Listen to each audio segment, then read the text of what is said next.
Hello student, Katiyar education में आपका स्वागत है। आज मैं 9th क्लास की पुस्तक क्षितिज से पाठ 11 रसखान द्वारा रचित सवैये पढ़ाऊंगी। तो सबसे पहले हम कवि रसखान जी के बारे में जान लेते हैं। हिंदी साहित्य के कृष्ण भक्त कवि रसखान का पूरा नाम सैयद इब्राहिम था। इनका जन्म 1548 ईस्वी में माना जाता है।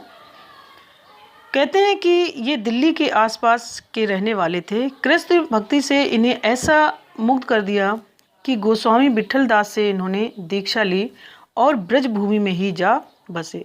सन 1628 ईस्वी के लगभग इनकी मृत्यु हो गई। ये मूलतः मुसलमान होते हुए भी ये जीवन भर कृष्ण की भक्ति में डूबे रहे। इनकी भगवत भक्ति को देख करके गोस्वामी विठल दास जी ने इन्हें अपना शिष्य बना लिया था और ये बचपन से ही बड़े ही प्रेमी स्वभाव के थे। बड़े होकर वही प्रेमी स्वभाव ईश्वरीय प्रेम में बदल गया। कहते हैं कि उन्हें श्री नाथ जी के मंदिर में कृष्ण के साक्षात दर्शन भी हुए थे। वे ब्रजभूमि में रहने लगे और फिर आजीवन वहीं रहे। कहते हैं कि सुजान, रसखान और प्रेम वाटिका ही इनकी मुख्य उपलब्ध कृतियां हैं। रसखान रचनावली के नाम से उनकी रचनाओं का संग्रह मिलता है। प्रमुख कृष्ण भक्त कवि रसखान की अनुरक्ति ने केवल कृष्ण के प्रति ही प्रकट हुई है। काव्य में कृष्ण की रूप माधुरी, ब्रज महिमा, राधा कृष्ण की प्रेम लीलाओं का मनोहर वर्णन मिलता है। वे अपनी प्रेम की तन्मयता, भाव विहलता और आसक्ति के उल्लास के लिए जितने प्रसिद्ध हैं उतने ही अपनी भाषा की मार्मिकता, शब्द चयन तथा व्यंजक शैली के लिए भी प्रसिद्ध हैं। उनके यहाँ ब्रज भाषा का अत्यंत सरस और मनोरम प्रयोग मिलता है। यानी कि इनके काव्य में जो है ना, ब्रज भाषा का ही प्रयोग मिलता है। यहाँ पर संकलित पहले और दूसरे सवैये में कृष्ण और कृष्ण भूमि के प्रति कवि का बहुत ही समर्पण भाव व्यक्त हुआ है तथा तीसरे छंद में कृष्ण के रूप में सौंदर्य के प्रति गोपियों की उस मुग्धता का चित्रण है जिसमें वे स्वयं कृष्ण का रूप धारण कर लेना चाहते हैं। चौथे छंद में कृष्ण की मुरली की धुन और उनकी मुस्कान के लिए अचूक प्रभाव तथा गोपियों की व्यवस्था का भी इन्होंने वर्णन किया है। अब हम पढ़ते हैं सवैये। मानुष हो तो वही रसिखान बसो ब्रज गोकुल गांव के ग्वारन। जो पशु हो तो कहाँ बस मेरो चरो नित नंद की धेनु मझारन। पाहन हो तो वहीं गिर को जो कियो हरि छत पुरंदर धारन। जो खग हो तो बसेरो करो मिली कालिंदी कूल कदम्ब की डारन। शब्दों के अर्थ को देख लेते हैं। यहाँ पर मनुष्य का अर्थ दिया है, मानुष का यानी मनुष्य के लिए। ग्वारन माने ग्वाल, जो गायों को चराने वाले ग्वाल वाल जिनको कहते हैं। कहाँ बस माने यहाँ पर क्या वस। चरो, चरो माने चरू या गाय जो चारा खाने जाती है उसको चरू बोलते हैं। नित्य, नित्य माने सदा। धेनु, धेनु माने गाय। मझारन माने मध्य या बीच में। पाहन, पाहन यानी पत्थर। गिरि, गिरि माने पर्वत। छत्र, छत्र माने छाता। पुरंदर, पुरंदर माने यहाँ भगवान इंद्र के लिए कहा गया है। धारण, धारण माने धारण करना। बसेरो, बसेरो माने निवास। कालिंदी, कालिंदी यहाँ यमुना के लिए कहा गया है। कूल, कूल माने किनारा यानी कि यमुना के किनारा। यहाँ पर कवि रसखान कहते हैं कि मनुष्य हो तो वही रसिकान बसो गुरु ब्रज गोकुल गांव के ग्वारन। कि यदि मुझे जन्म मिले तो मैं कहाँ पर बसेरा करना चाहता हूँ। यदि मुझे मनुष्य का जन्म मिलेगा तो मैं ब्रज की भूमि में ही बसेरा करना चाहता हूँ। मुझे मनुष्य का जन्म मिले तो मुझे मनुष्य के रूप में मैं कहाँ बसना पसंद करूँगा, यानी कि ब्रज की भूमि में।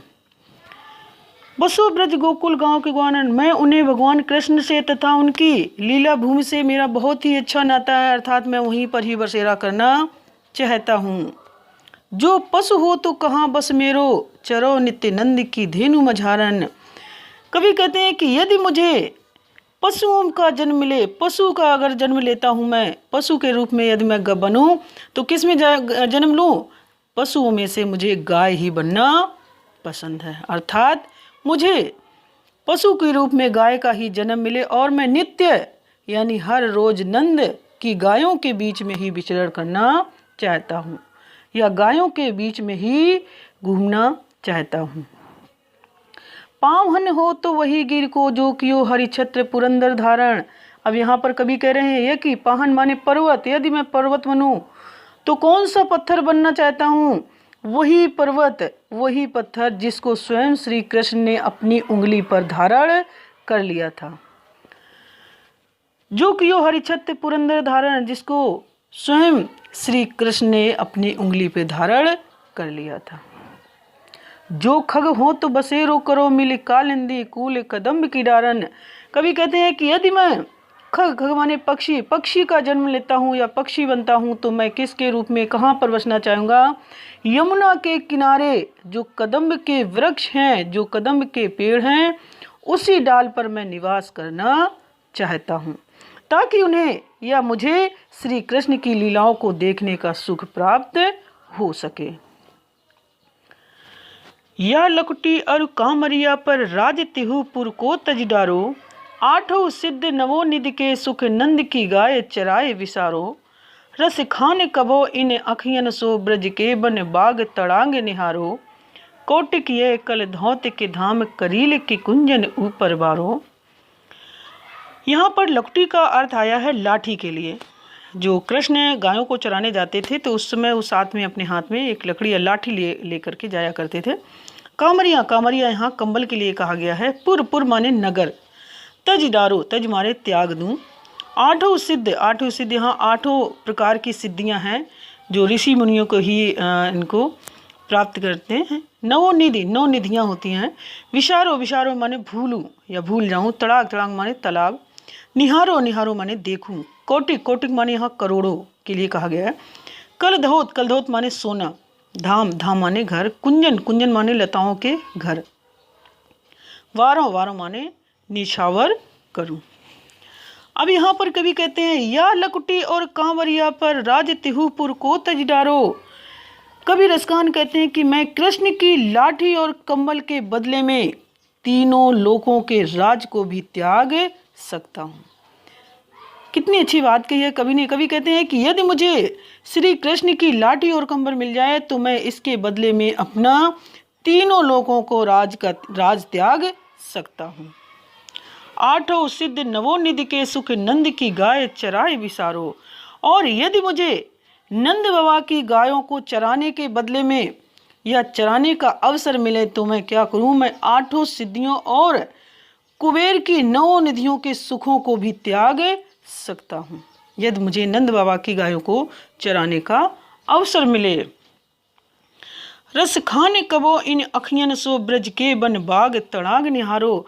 अब कवि कहते हैं जब से मैंने अपने आँखों से ब्रज प्रदेश के बनों, बगीचों और तालाबों को देखा है और करील के कुंजों को देखा है। करील का कुंजा यानी करील के जो वृक्ष होते हैं उसमें पत्ते नहीं होते हैं, कांटेदार होते हैं। कवि कहते हैं यदि मुझे करील के कुंजों को जब से मैंने देखा है तब से कोटिक एकल धौत के धाम करील के कुंजन ऊपर वारो, तब से मेरा मन होता है कि मैं इनमें निवास करने के लिए करोड़ों सोने के बने महलों को भी निछावर कर सकता हूँ।